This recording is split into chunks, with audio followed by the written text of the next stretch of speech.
আবারও ব্যর্থ রাজস্থান রয়্যালসের বিরুদ্ধে মাস্টার স্ট্রোক দিল নাইট রাইডার্স।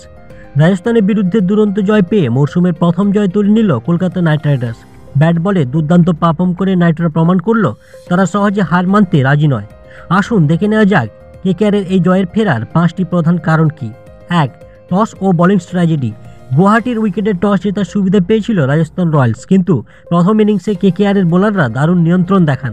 নারিন না খেললেও তাদের বোলিংয়ে কোনো প্রভাব পড়েনি। শুরু থেকেই রাজস্থানের ব্যাটারদের চাপে রেখে কম স্কোরে আটকে রাখতে সক্ষম হয় নাইটরা। 2. বোলারদের দুর্দান্ত ছন্দ। আরসিবির বিরুদ্ধে ধাক্কা খাওয়ার পর কেকেআরের বোলিং ইউনিট দুর্দান্তভাবে কামব্যাক করেছে। বৈভব আরোরা, হর্ষিত রানা, মঈন আলী ও বরুণ চক্রবর্তী প্রত্যেকে 2টি করে উইকেট নেন।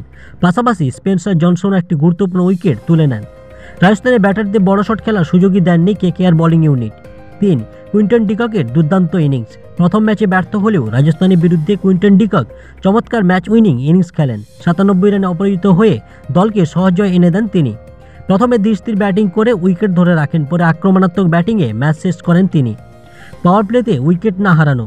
মাত্র 152 রানের টার্গেট হওয়ায় কেকেআরের ব্যাটাররা প্রথম থেকে হিসেব করে খেলেন। মঈন আলী প্রথম দিক সামলান আর ডিকক প্রয়োজনের মতো শট খেলেন।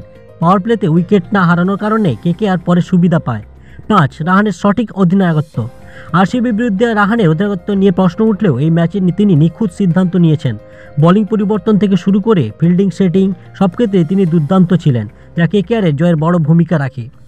আর আপনি যদি একজন প্রকৃত ক্রিকেট প্রেমী হয়ে থাকেন তাহলে অবশ্যই আমাদের চ্যানেলটিকে লাইক, শেয়ার ও সাবস্ক্রাইব করে আমাদের পাশে থাকুন।